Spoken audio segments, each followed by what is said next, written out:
आपण पाहत आहात बागलाण वृत्तांत, खबरबात महाराष्ट्राची।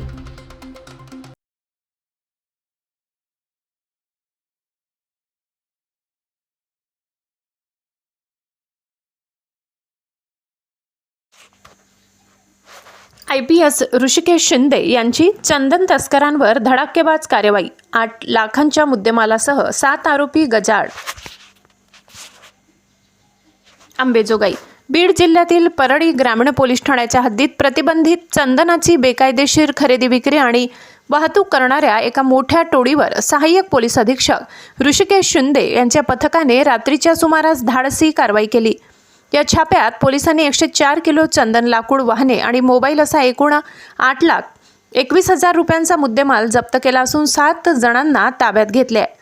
मिळालेल्या माहितीनुसार 5 जानेवारी 2026 रोजी सायंकाळी 7च्या सुमारास सहाय्यक पोलीस अधीक्षक ऋषिकेश शिंदे यांना गोपनीय बातमीदाराकडून माहिती मिळाली की धर्मापुरी ते पानगाव रस्त्यावरील गायरान जमिनीत काही लोक चंदनाची तस्करी करत आहेत।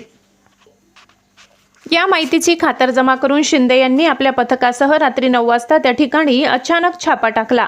या कारवाईत पोलिसांनी घटनास्थळावरून 7 जणांना रंगेहात पकडले। यामध्ये पप्पू बाबूराव सूर्यवंशी वय 40, राहुल पप्पू सूर्यवंशी वय 23, तेजस कलप्पा काडिंबे वय 25, नितीन सटवा जाधव सर्व राहणार परळी, तसेच अविनाश व्यंकट जाधव, व्यंकट रामचंद्र जाधव वय 45 राहणार उदगीर आणि भारत निवृत्ती गायकवाड वय 40 राहणार माजलगाव यांचा समावेश आहे।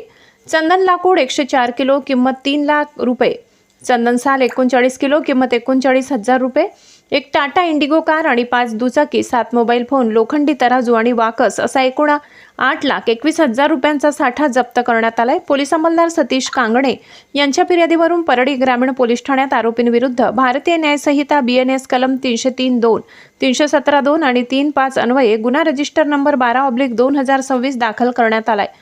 सदर कारवाई पोलीस अधीक्षक नवनीत कावत, अप्पर पोलीस अधीक्षक चेतना तिडके यांचे मार्गदर्शनाखाली सहाय्यक पोलीस अधीक्षक ऋषिकेश शिंदे, PSI असद शेख अंबेजोगाई, सतीश कांगणे,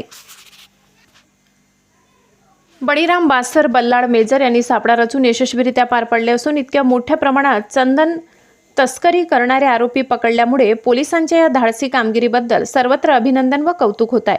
बागलाण वृत्तांतासाठी विभागीय संपादक महेंद्र गोदा।